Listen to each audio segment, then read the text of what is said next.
over Tampa International Airport this morning. They're off to a foggy start as well. We are under a weather and traffic impact alert today, but you can see some planes there taxiing off. Looks like things are taking off on time. Certainly a good sign there on a Friday. A lot of folks heading out of town or coming back into town, whatever your pleasure is. Hopefully you're coming back into town because it's going to be a great weekend in store. Once we get through the fog. Right. On Friday the 13th, by the way. It's like a shock for me this morning. I was like, oh, yeah. A lot going on this weekend, too, so, welcome to town. Yeah, and, like Caitlin said, the forecast looks great for this upcoming weekend. Just have to get through this morning. I think this is our last morning of really thick fog.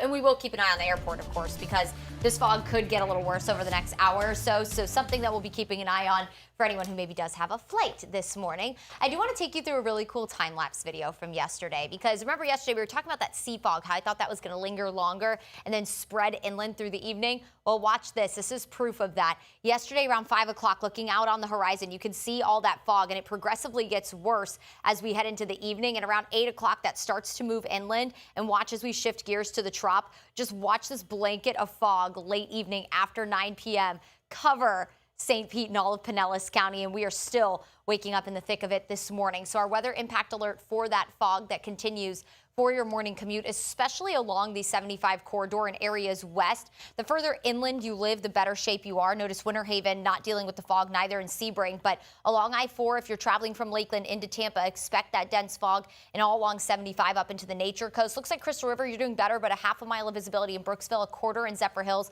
a mile in Tampa, now down to a half a mile in Clearwater. Starting to see reduced visibility from St. Pete, and that does extend all the way down into Sarasota and Manatee County. So give yourself some extra time. The visibility will improve over the next hour or so. I do think that sea fog will actually improve earlier as well. So if you have boating plans this afternoon, it looks better. And then going into Saturday morning, maybe some patchy fog, but that's about it. If you're heading to the Florida State Fair today, of course, the kiddos get in free with a paying adult. Don't forget that. 10 o'clock, we're in the mid-50s, mostly cloudy, nice and warm afternoon. Beautiful day to head out there. Temperatures in the 70s. If you plan on heading out to the fair later this evening, maybe fair food is on the dinner menu tonight. Upper 60s, a nice and mild evening. High temperatures area-wide, mid to upper 70s, near 80 inland, a warm afternoon. And tomorrow, another nice and warm day, and we will stay dry. So if you have any plans for Valentine's Day, maybe you're heading to the night parade tomorrow evening, mid-70s around 6. Temperatures gradually dropping into the 60s through the evening. So maybe a light jacket if you want, but no need for the coat. Most importantly, no need for the rain gear. Let's take you into the weekend because we do have some changes on Sunday. You're going to notice the breeze and the cloud cover first. It will be a breezy day on Sunday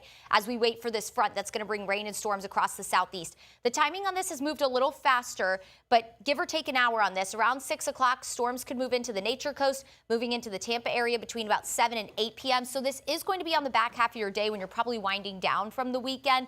But notice this thin line here. That indicates to me maybe some gusty wind. I'm not expecting any kind of organized severe weather threat as the instability or the fuel for storms is more elevated. So usually don't get severe weather with that, but that doesn't mean we can't have some gusty wind in these storms. That front breaks apart and sinks south of I-4 after sunset. And so notice south of I-4 where you really need the rain, you're in the extreme drought, maybe a tenth to just over a quarter of an inch. Best rainfall totals will be from Tampa and areas north. Over half an inch of rain still expected, which we'll take anything we can get. Those rainfall totals have come down, but we'll take whatever Mother Nature will give us. Marine forecast shows light chop on the Bay seas at about a foot. Not the best morning with that sea fog out there, but this afternoon looks better boating-wise. Highs in the mid-70s this afternoon, 80 degrees for Valentine's Day, nice and warm. And then we'll stay warm and breezy Sunday with rain and storms rolling in Sunday night after 7. A few showers could linger into early Monday, but even behind that front, we're warm with highs near 80 through mid to late week.